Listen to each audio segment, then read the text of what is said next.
porque como que tiene aplicaciones muy prácticas. Entonces, igual, si tienen alguna pregunta, ahí me van diciendo.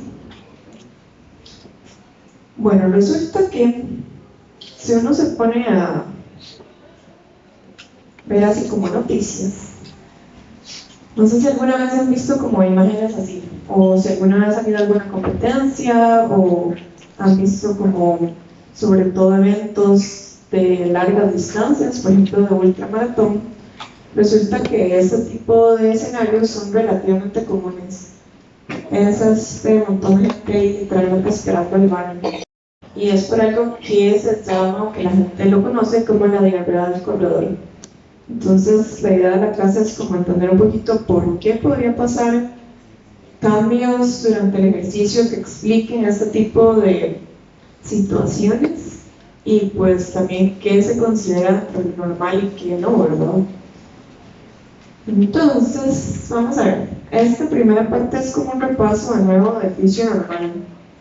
Y si ustedes recuerdan, entonces cuando uno ingiere un alimento, inicialmente va a pasar por la boca, luego llega al esófago, estómago, intestino delgado, intestino grueso y luego se defeca, ¿verdad?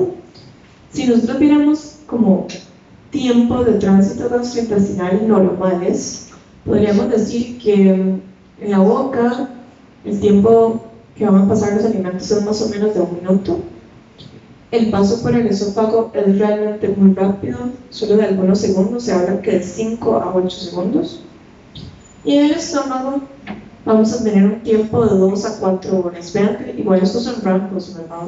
Y pues la variabilidad entre personas es lo que explica estos rangos. Luego, ya más o menos después de las 4 horas, vamos a tener el paso hacia el intestino delgado, en donde el tránsito va a durar más o menos hasta 5 horas. Y ya en el intestino grueso, vean que es cuando tenemos el intervalo más grande, desde 10 horas hasta días, ¿verdad? Y pues esto es lo que explica también los patrones defecatorios de cada persona. Es decir, porque para una persona puede ser completamente normal ir a defecar todos los días de la semana y para otra persona solo 2 veces por semana es lo normal. Estas variaciones, y pues de nuevo, dependen de cada uno. Y si algo que es importante es que nosotros tenemos que determinar cuál es el patrón normal de cada individuo. Como les digo, es variable, pero por ejemplo, si una persona, lo normal es que vas al baño 2, 3 veces por semana, de pronto a otro está yendo 2 veces al día, ya decimos que cambió su patrón defecatorio. Y para esa persona específica eso se podría considerar, por ejemplo, pues, diarrea. Entonces, la parte de diarrea, hay diarrea y diarrea de alta tasa. La diarrea de alta tasa es cuando ya hablamos que son deposiciones muy frecuentes, que la persona refiere que es de consistencia muy blanda o líquida y que ya eventualmente pueden llegar a deshidratar a la persona. Pero ¿por qué es importante como tener ese basal? Porque pues, si alguien de pronto a otro dice, no, es que para mí lo normal es igual, 3 veces al día, entonces esa persona no hay nada que buscar ni nada que investigar de qué es lo que está pasando. ¿Cuáles eran como los pasos que iban sucediendo durante el tránsito gastrointestinal? Entonces, las 3 principales funciones que conocíamos eran la parte de digestión, absorción y luego ya la defecación. Entonces, cuando uno ingiere un alimento, pues, ¿qué es lo que hace primero? Empieza a masticar, ¿verdad? Tenemos un factor mecánico y también se iban a liberar ciertas sustancias. ¿Algunos se acuerdan qué sustancias se liberaban en la boca que ayudaban a la digestión de alimentos? ¿La qué? Exactamente, podemos tener la amilasa salival y esto lo vamos a llamar una digestión química y mecánica. De nuevo, tanto lo dije, el tiempo en la boca iba a ser de 1 minuto, pero si una persona dura, no sé, 3 minutos masticando, y pues ese va a ser el tiempo normal para la persona. Entonces, esto decimos que empezó en la boca, luego vamos descendiendo hacia el esófago y ese descenso va a ocurrir a través de un proceso coordinado que llamamos deglución. Entonces, la dilución, recuerden que era ese proceso en donde íbamos a tener que se empujaba el bolo hacia posterior e inferior, y teníamos como ese cierre coordinado de la entrada de la vía aérea, es decir, teníamos la acción esta de la glotis, ¿verdad? Entonces eso iba a permitir que el alimento se fuera por el tracto gastrointestinal. Recuerden que nosotros, bueno, obviamente esta figura que tienes ahí en bronquios, ¿verdad? Pero es nada más ilustrativo. Recuerden que nosotros tenemos en el esófago algo que se llama esfínter esofágico superior y esfínter esofágico inferior. Esos, como lo dice el nombre, son esfínteres, ¿verdad? Entonces, si se contraen, van a cerrar el lumen, y si se relajan, más bien se abren. Teníamos entonces ondas peristálticas, es decir, recuerden que son ondas rítmicas de contracción y relajación, que lo que iban a hacer era empujar ese bolo alimenticio a través del esófago, y que estas ondas peristálticas pues tenían que llevar cierto ritmo y cierta velocidad. Eventualmente se daba el paso por el esófago, a través del esfínter esofágico inferior pasábamos al estómago.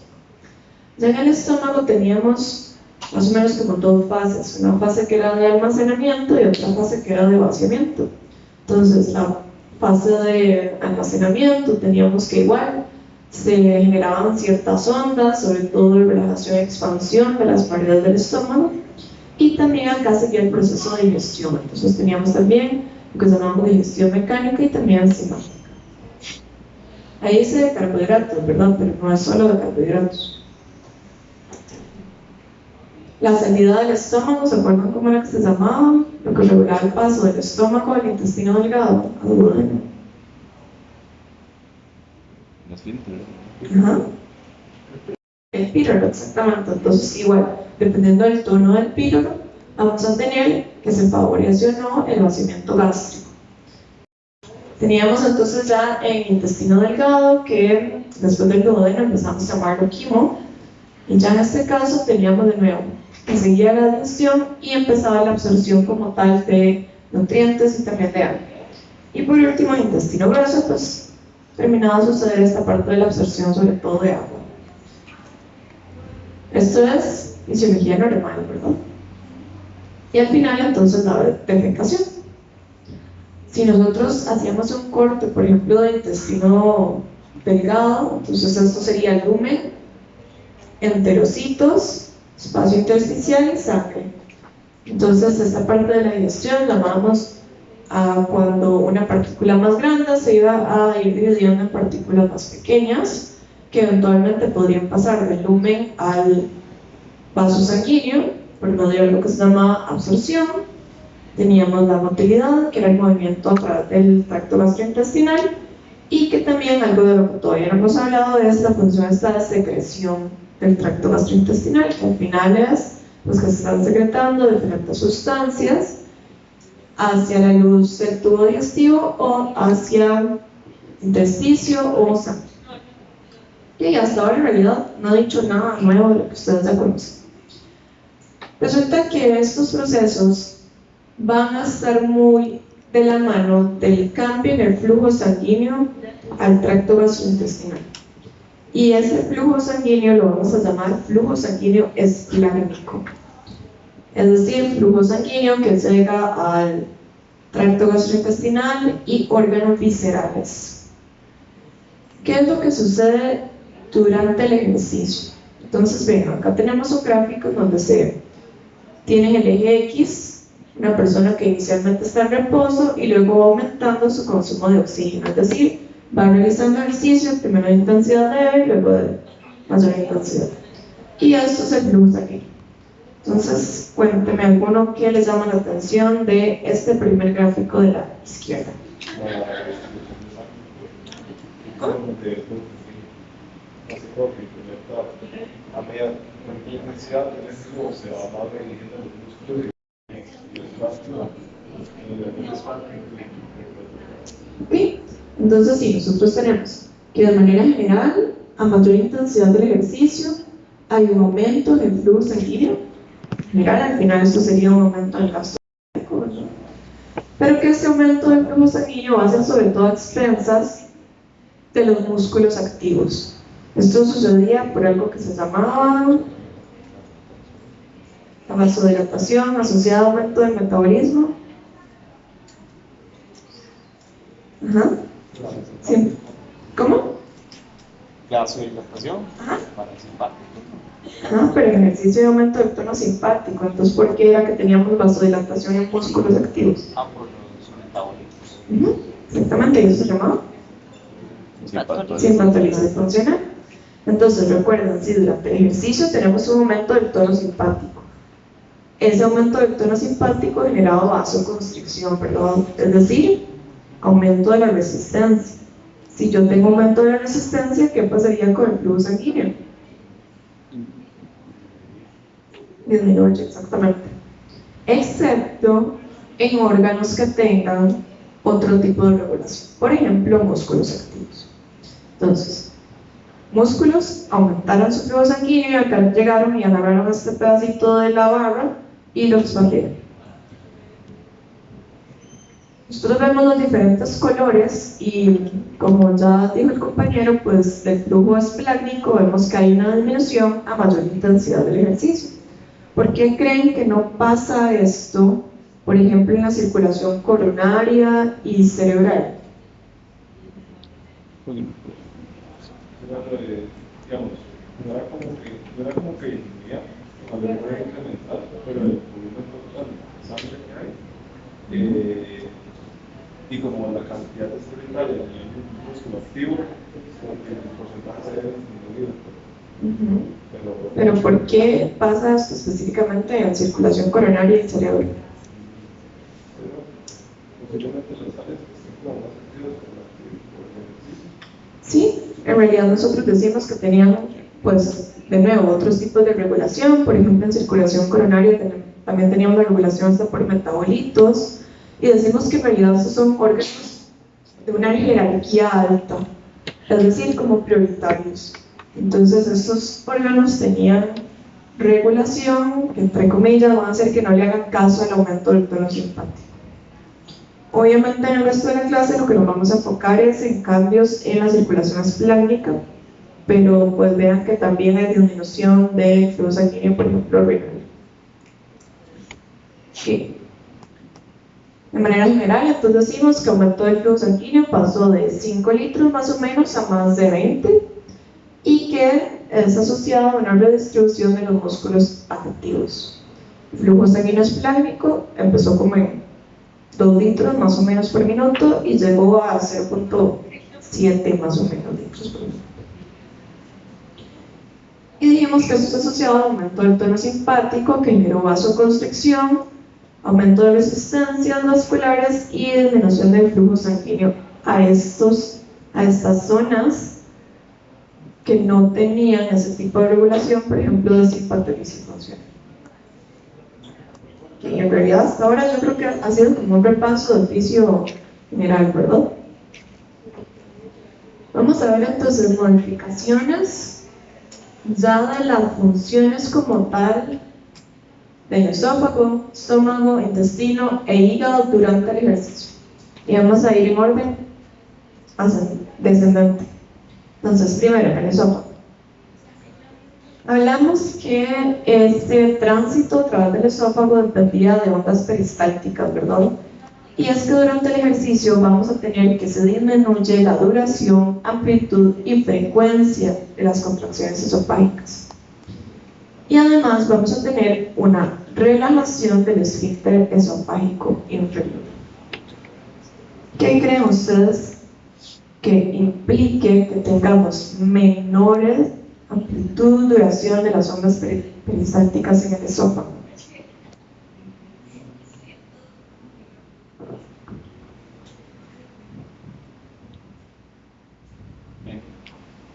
O sea, que se haga más pequeñas cuando va por lo alimenticio y que sale para abajo. Las ondas lo que ayudan es a empujar hacia abajo el bolo. Entonces, si esas ondas son más lentas y menor amplitud, o sea, más suavecitas, entonces más bien va a durar más el tránsito pasando a través del esófago.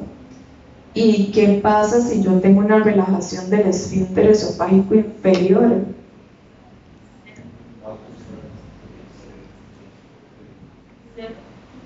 Y que se efecto.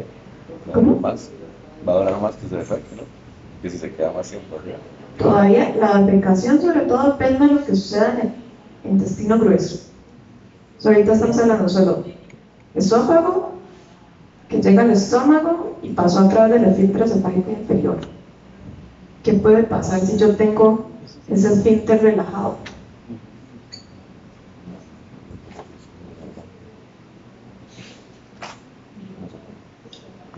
¿Eso es ya en ejercicio o...? Esto es en ejercicio. Pues resulta que es el esfínter esofágico inferior, una de las funciones va a ser regular que no se dé. ¿Qué iba a decir? O sea, que la comida no se devuelva. Exactamente. Lo que va a regular es que no se dé el paso retrógrado, es decir, literalmente que no se devuelva el contenido gástrico al esófago. ¿Cómo era el pH del contenido gástrico? Era ácido, ¿verdad? Entonces, si nosotros tenemos que hay un esfínter esofágico relajado, va a haber paso del contenido gástrico que era ácido hacia el esófago, y eso puede generar irritación de la mucosa esofágica. Y ahorita ya vamos a ver qué síntomas produce la persona, pero de manera general decimos que estos son los cambios asociados durante la sesión del ejercicio en la función esofágica. ¿Okay? ¿Qué más? Bueno, resulta que ya en el estómago dijimos que igual íbamos a tener esta parte de la digestión mecánica y química, y que íbamos a tener pues que se daban también pues relajación y contracción del músculo como tal, pero durante el ejercicio se ha visto que hay un enlentecimiento del vaciamiento. Y además, si nosotros tenemos un vaciamiento gástrico lento y un esfínter esofágico inferior relajado, ¿qué va a pasar? ¿Qué podría pasar?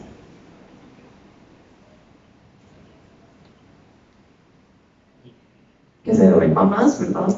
Simplemente tenemos que el bolo alimenticio se queda más tiempo en el estómago, y eso eventualmente pues puede favorecer eso que vamos a llamar reflujo gastroesofágico. ¿Ok? Reflujo gastroesofágico, paso del contenido gástrico al esófago. Dijimos que en el estómago también íbamos a tener un proceso enzimático que se va a dar la digestión química, pero en ejercicio en realidad no se ha visto que se modifique esta parte de las secreciones. Entonces, en buena teoría, eso no debería de afectarse tanto. ¿Ok? Seguimos descendiendo. Llegamos al intestino delgado. Entonces, en el intestino delgado, recuerden que era donde ya empezamos a tener esta parte de absorción. Y lo que pasa es que se ha visto que, sobre todo en ejercicios de alta intensidad, se va a limitar la absorción de nutrientes, agua y electrolitos. Entonces, pues, en donde debería ocurrir, por ejemplo, esta absorción de carbohidratos, aminoácidos, etc., pues ya no va a funcionar de manera adecuada. De nuevo, van a ver que varias veces voy a hacer la diferencia entre ejercicio moderado y ejercicio de alta intensidad, pero de manera general decimos como que los síntomas o los cambios siempre van a ser mayores en ejercicio de alta intensidad. Y además, algo que pues sí se ha visto es que eventualmente podría mejorar este tránsito de gas intestinal como tal. ¿Okay? Ahorita vamos a hablar de esto de la permeabilidad, que tiene un signo de pregunta, y este también de intestino grueso, y es que pues han hecho estudios y los estudios dicen cosas diferentes. Entonces, pues simplemente vamos a decir que todavía no se sabe exactamente qué pasa con el tiempo de tránsito por intestino grueso, que eso depende de cada persona, y la parte de permeabilidad ya casi la vamos a explicar. Estos son cambios agudos, ¿verdad? Cambios durante la sesión del ejercicio. Pero, ¿qué pasa si una persona hace ejercicio de manera regular? Pues se ha visto que en personas deportistas tenemos una disminución del riesgo de cáncer de colon. Entonces, sobre todo en las personas que tienen un componente hereditario de llegar a desarrollar cáncer de colon, se les recomienda realizar ejercicio de forma regular. Y es que este riesgo puede disminuir inclusive hasta un 30%. Y en realidad un 30% es bastante. ¿Okay? Entonces, obviamente ahí, aparte de todos los beneficios que ustedes conocen del ejercicio, también le pueden decir a las personas que ayudan con esta parte del cáncer de colon. Ok. Hígado. ¿Cuáles eran algunas de las funciones que se acuerdan ustedes del hígado?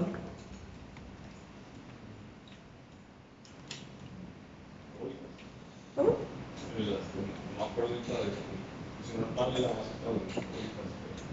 Teníamos como que se llegaban a metabolizar ciertas cosas, también ayudaba, por ejemplo, en el metabolismo de fármacos. ¿Qué más que se producía en el hígado? Entonces teníamos producción de la bilis, que luego voy a pasar a... Se almacenaba la bilis en donde...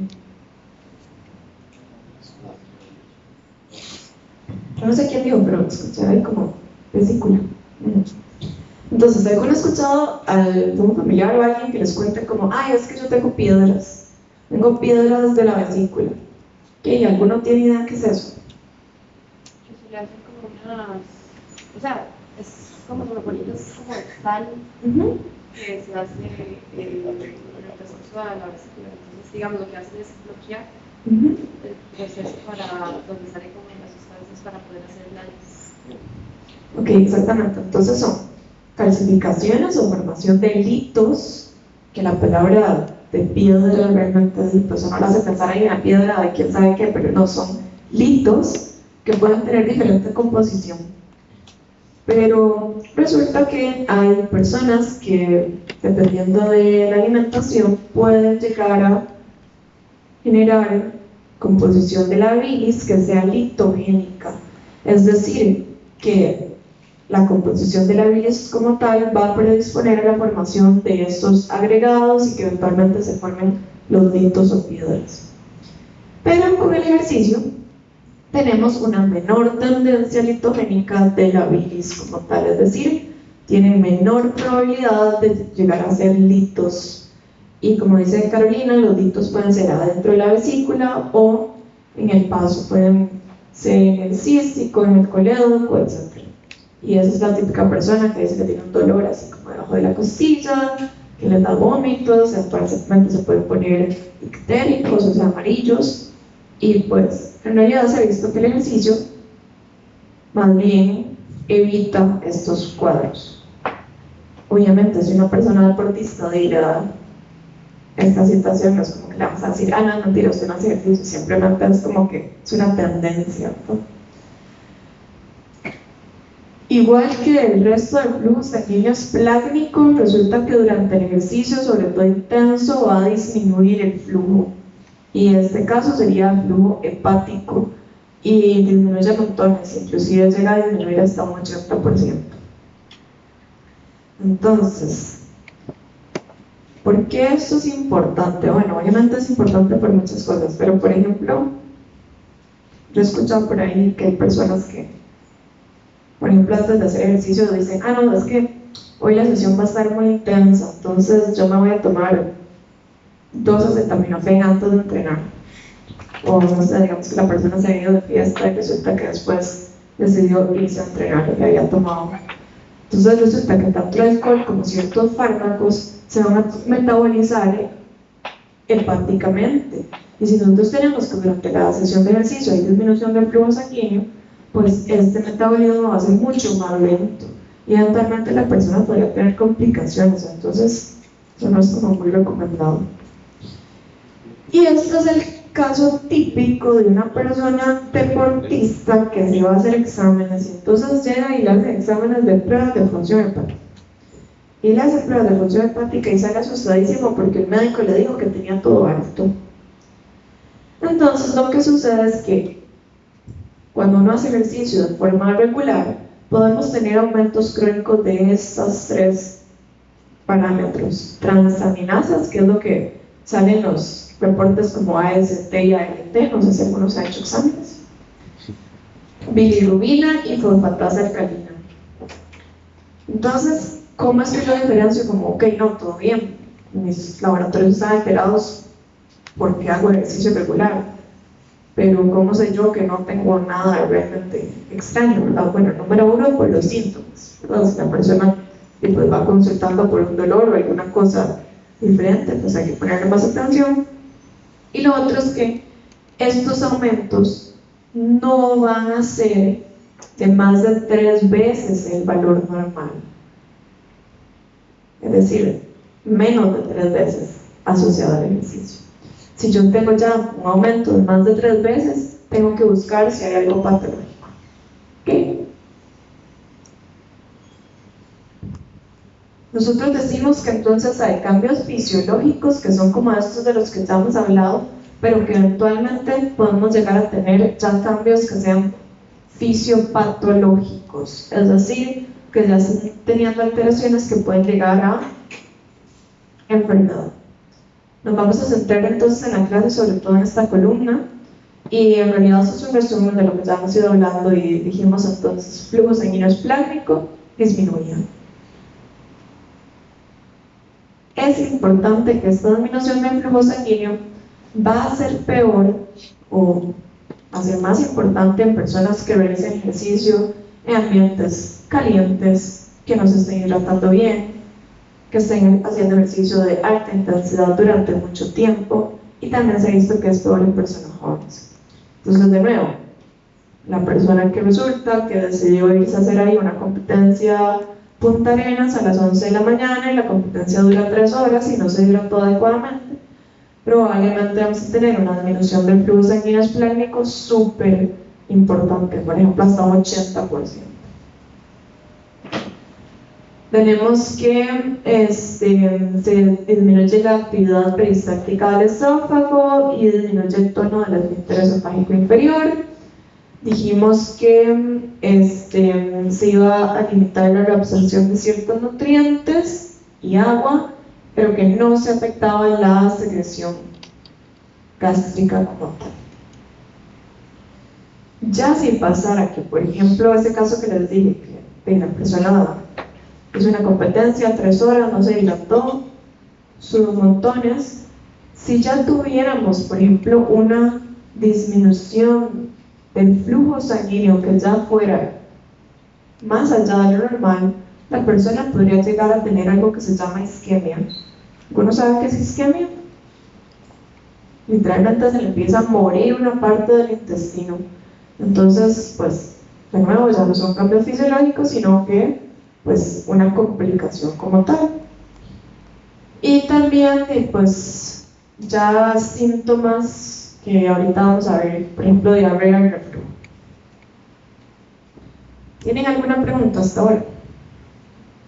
Sí. Entonces, digamos, los cambios fisiopatológicos que usted acaba de mencionar, es cuando, o sea, no es por el hacer el ejercicio, sino cuando nosotros, como deportistas, tomamos una mala decisión en el sentido del ambiente, si nos hidratamos bien o no, si comemos o no. Sí, exacto. Es como, aparte de que usted está haciendo ejercicio, usted no está cuidando factores externos que al final lo que va a llevar es una complicación, pero no podemos decir que es como por la sesión de ejercicio como tal. Y el principal sería la disminución del flujo sanguíneo esplácnico. Sí, exactamente, porque de la disminución del flujo sanguíneo esplácnico van a salir las otras complicaciones.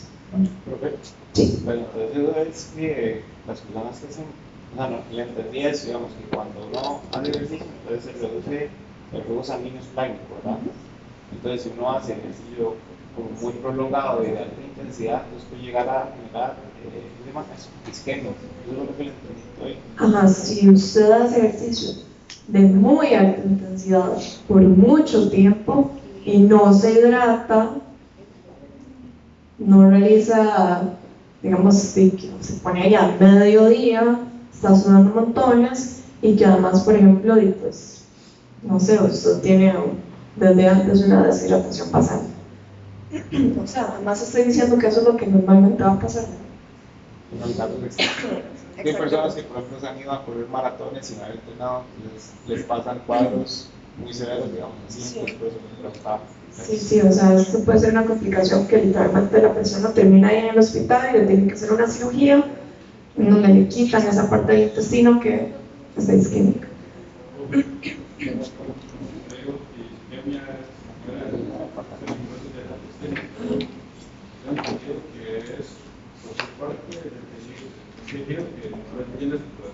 Sí, o sea, yo puedo tener isquemia cardíaca, puedo tener isquemia de un dedo. En este caso es porque es flujo sanguíneo esplánico, es decir, una parte del. Ay, chiquillos, ya me puse el foco. Bueno, entonces, ¿por qué es que sucede estos cambios durante el ejercicio? Entonces, dijimos, en ejercicio vamos a tener un aumento en la liberación de catecolaminas. ¿Por qué? Porque teníamos un aumento del tono simpático. Entonces íbamos a tener sobre todo mayor liberación de norepinefrina. ¿Qué va a pasar? Norepinefrina, vasoconstricción y lleva a disminución del flujo sanguíneo. Si la persona, aparte del aumento del tono simpático, está expuesto a un clima caliente, no tiene adecuada hidratación y el ejercicio es de alta intensidad, alta duración, mayor disminución del flujo sanguíneo. Resulta que nosotros podemos tener que esta liberación de catecolaminas, dijimos que iba a alterar las peristalsis del tracto gastrointestinal. Y esto puede llevar a algo que se llama malabsorción. Entonces, este dibujito de acá es una representación de intestino delgado. Y bueno, las bolitas amarillas es como si fueran nutrientes. Y estos que tienen como dos palitos es como si fueran moléculas de agua. Entonces, de manera general, nosotros decimos que la absorción va a ocurrir a través del epitelio, es decir, a través de enterocitos, donde vamos a tener transportadores. Entonces, durante el ejercicio, si tenemos una mayor liberación de catecolaminas, se puede alterar esta parte del transporte y la absorción de nutrientes y de agua. ¿Okay? Entonces, es el primer cambio que vimos y dijimos alteración de la absorción en intestino delgado. ¿Qué más? Bueno, resulta que con la disminución del flujo sanguíneo, nosotros podemos tener un aumento en la permeabilidad. ¿Qué es esto de la permeabilidad? Si ustedes recuerdan de gastro, los enterocitos están unidos entre sí por medio de uniones estrechas. Es decir, no van a permitir el paso de cualquier molécula. Cuando tenemos una disminución muy marcada del flujo sanguíneo, acá nos representa un cuadro de un intestino grueso, por ejemplo, y pues resulta que estas uniones estrechas se van a alterar y ahora van a dejar pasar moléculas que antes no podían pasar. Es decir, hay un aumento en la permeabilidad. Por ejemplo, acá pone como esta figurita verde que es como si fuera un microorganismo. Todavía no les vamos a poner nombre, nada más un microorganismo que estaba en la luz del intestino, ahora va a pasar por medio de estas uniones estrechas. Y si pasa por medio de estas uniones estrechas, primero pasa a intersticio y eventualmente va a llegar al flujo sanguíneo.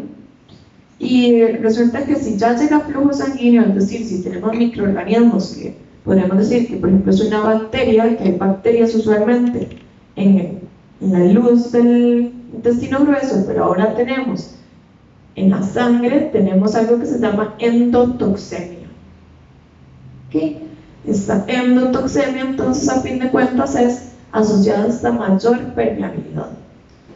Y resulta que entonces se genera un ambiente proinflamatorio, que son estas células acá, y eso va a empeorar aún más el aumento de la permeabilidad.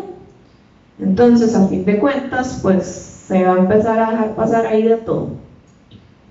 ¿Y por qué es importante esto? Porque eventualmente que esté ingresando pues microorganismos a la circulación sistémica, puede llegar ya a un estado de inflamación sistémica, es decir, ya no solo ahí a nivel intestinal, sino por todo lado. Bien. Bueno, ¿alguna pregunta con esta imagen? Sí. Entonces, la imagen de la mano derecha es que si logran ingresar, o sea, hay mayor permeabilidad, entonces ingresan sustancias extras. Sí, no es que pasa como primero uno y luego la otra. En realidad están pasando todo al mismo tiempo.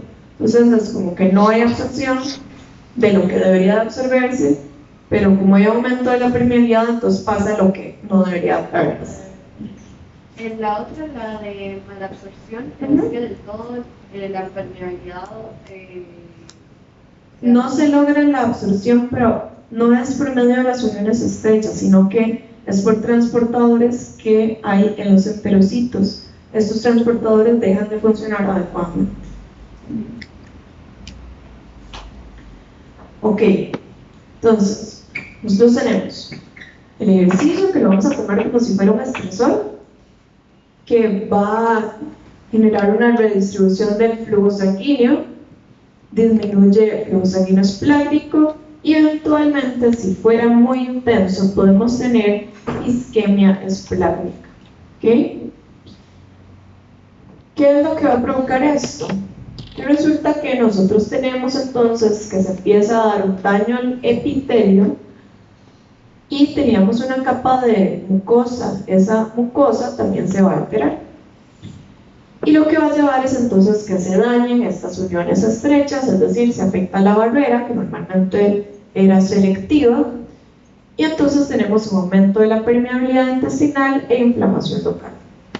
Se va a dejar entonces pasar ahora microorganismos, y entonces se generaba lo que llamamos translocación bacteriana, es decir, paso de bacterias del lumen del intestino ahora hacia la sangre. Y entonces teníamos lo que llamamos endotoxemia sistémica y al final una inflamación sistémica. Nosotros ya vimos entonces este lado de la figura. Y algo de lo que no hemos conversado es que resulta que también tenemos alteraciones en el eje endocrino, es decir, en la liberación de hormonas. Durante el ejercicio, nosotros podemos tener aumento de estas hormonas y al final esto puede llevar a que de nuevo se altere la actividad de transporte de nutrientes. Entonces se disminuye o se empeora la parte esta de mala absorción, se disminuye la absorción de ciertos nutrientes. Fin de cuentas, todos los mecanismos actúan de manera conjunta y van a llevar a los síntomas gastrointestinales. ¿Tienen alguna pregunta con lo que llevamos hasta ahora? Okay. Si quieren hagamos un receso y volvemos, son las